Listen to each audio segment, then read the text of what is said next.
Hello viewers, তো আজকে আমি আবার একটা নতুন ভিডিও নিয়ে চলে এসেছি। তো আমি আজকে কোথায় গেছিলাম, কি করেছি সব তোমাদের সাথে শেয়ার করব। তো সবার আগে বলে দিই, চ্যানেলটাকে সাবস্ক্রাইব করো আর গিয়ে বেল আইকনটাকে ক্লিক করো, তাহলে আমার সব নতুন ভিডিও তোমাদের কাছে চলে যাবে। তো যাই হোক, আজকে আমরা গেছিলাম একটা জায়গায়। কোথায় গেছিলাম তোমাদেরকে বলবো। আমরা গেছিলাম স্কুটি করে, জায়গাটা অনেকটাই দূর ছিল। জায়গাটা ছিল শ্রীরাম মন্দির, নিউ টাউনে। আর ওখানে যেতে আমাদের অনেক যেহেতু আমাদের বাড়ি মুকুন্দপুরে, ওখান থেকে যেতে আমাদের অনেকটাই টাইম লেগেছে, প্রায় 1 আওয়ার মতো লেগেছে। আমরা স্কুটি করে গেছিলাম। আর এই দেখো চারিদিকে, আর ওয়েদারটা আজকে এত ভালো ছিল যে কি বলবো, খুব সুন্দর ওয়েদার ছিল। তো এখানেই মন্দিরের সামনে অনেকগুলো দোকান ছিল। দোকান থেকে আপনারা নানা রকমের রেঞ্জে ডালা কিনতে পারবেন। 51 টাকা, 101 টাকা, আরও অনেক আছে। আমরা 51 টাকার ডালা কিনেছিলাম, যার মধ্যে তুলসীর মালা, ধূপকাঠি, মোমবাতি আর লাড্ডু ছিল 4টে।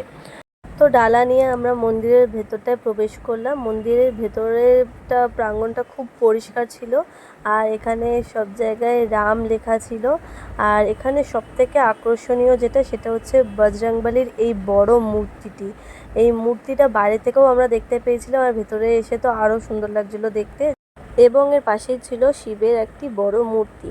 তারপরে আমরা আস্তে আস্তে ভিতরের দিকে এগিয়ে যাচ্ছিলাম। এখানে অনেক রকমের তোমরা স্টল দেখতে পারবে, যেখানে তোমরা জিনিসপত্রও কিনতে পারবে, আর কিছু কিছু স্টলে তোমরা এখানে নিরামিষ খাবার দাবারও পেয়ে যাবে। এটা হচ্ছে মন্দিরের ভিতরটা। মন্দিরের ভিতরেরটা আরও সুন্দর, খুব ক্লিন ছিল। এই যে তোমরা এই সাপের মুখটি দেখতে পাচ্ছ, এটা কিন্তু একটি সুড়ঙ্গ পথের গেট, যেটা দিয়ে মন্দিরের ভেতরে প্রবেশ করা যায়।